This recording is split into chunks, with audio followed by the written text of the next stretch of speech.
On today's Solo Sunday News, we have our latest Paul Heyman guy. Cody Rhodes returns at WWE Saturday night's main event. A big tag team match has been set for Money in the Bank, and a top WWE star is taking a little bit of time off. Hello and welcome to What Culture Wrestling, the Solo Sunday News with myself, Andrew Pollard. I hope you're good. I hope you're well. I hope your weekend is going as well as it possibly can, especially if you're here in the UK and enjoying the prolonged 3-day bank holiday weekend. Now, before we get started with the good stuff, a quick non-wrestling one first, and just a big congratulations to Sunderland on seeing the promotion to the Premier League yesterday. For a quick peek behind the What Culture curtain here, for as long as I've worked here, the vast majority of the office support Newcastle United, meaning our two Sunderland fans, that'd be Michael Hamflet and James Heppel, who's our main What Culture Film and TV channel manager.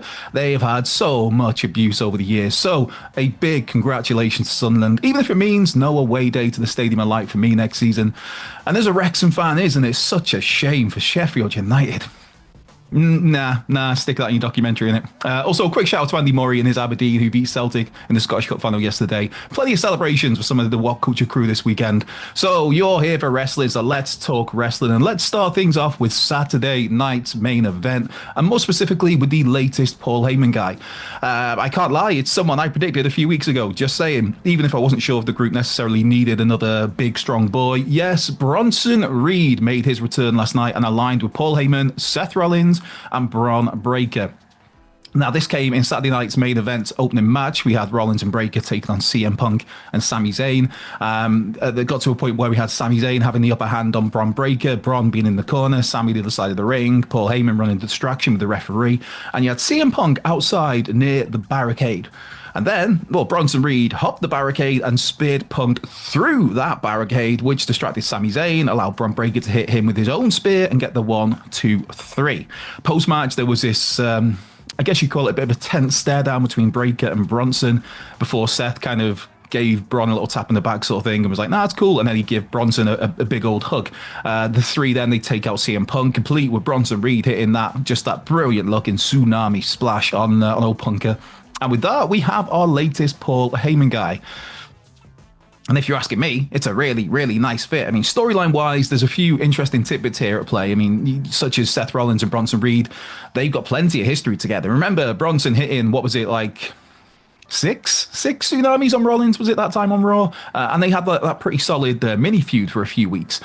With that, Rollins' logic could be that he's seen, firsthand what Bronson is capable of, and so handpicked him to join this faction. As well, you have to remember that Bronson has been out injured since War Games back in November.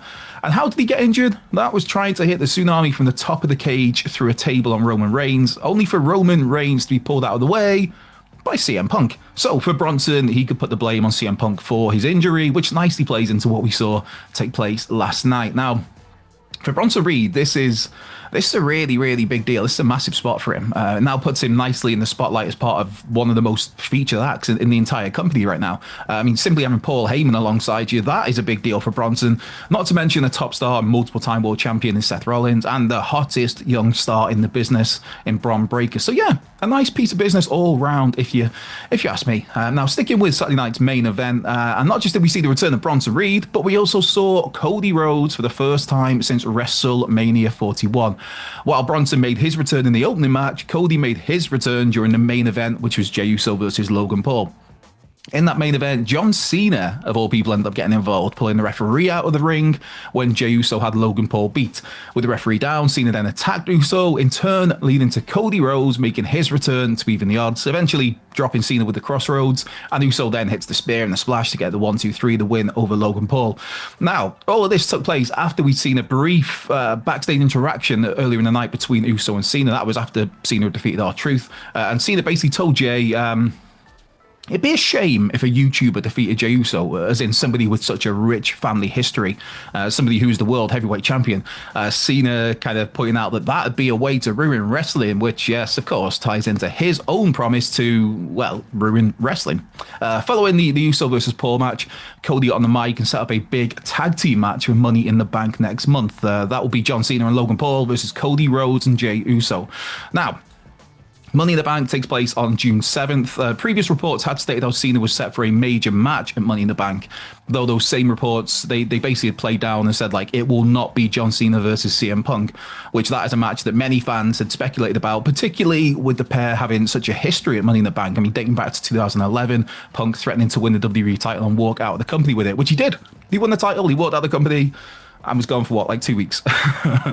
but anyway, that match, just absolutely phenomenal match, electric atmosphere, just a grand old time. While you might not necessarily like Logan Paul, he's one of those people where you can't deny how much of a mainstream star he is, how much mainstream buzz he generates. And so, yes, Logan teaming with Cena against the world heavyweight champion in Jey Uso and the poster boy of this generation in Cody Rhodes, that's a big deal, whichever way you look at it. And hey, man, I'm just thankful that Travis Scott is not tagging with Cena. Although, I mean, who knows? Maybe he'll be there in some capacity, but just...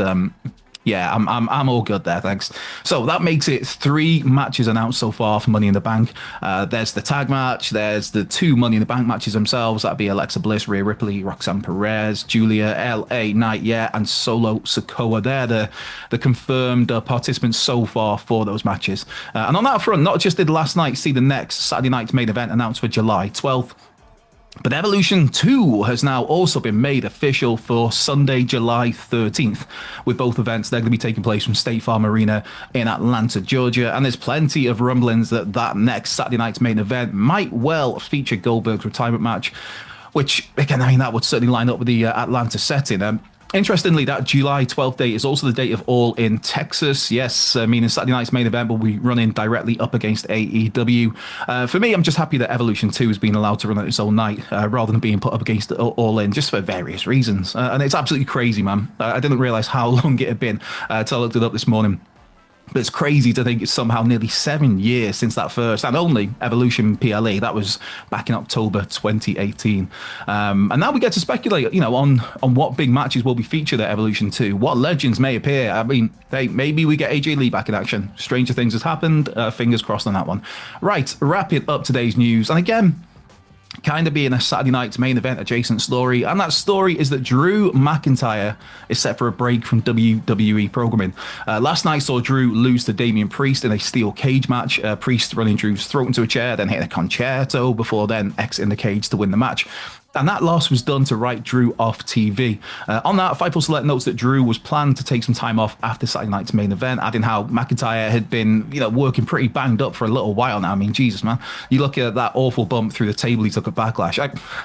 I say through the table, I mean, yeah, Drew's body went through the table, but his head pretty much missed the table and just hit the floor.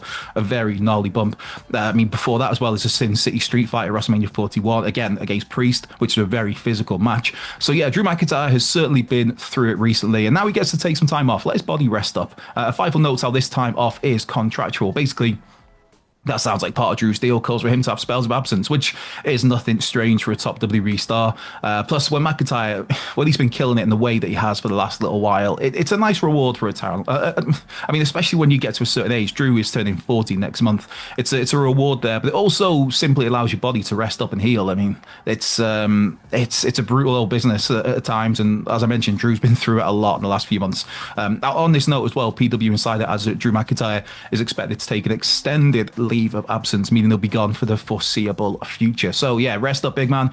I'm sure McIntyre will be back to killing it whenever he returns later in the year, whether that's some point over the summer, whether it's maybe towards the end of the year. Whenever McIntyre is back, I'm sure he will absolutely smash it as he has been for the last couple of years. And with that brings an end to today's news video. This has been WhatCulture Wrestling. I've been Andrew Pollard. Be sure to check out the other excellent video that's floating around here somewhere. But in the meantime, be well, stay safe, have a great rest of your weekend, and I will catch you next Sunday.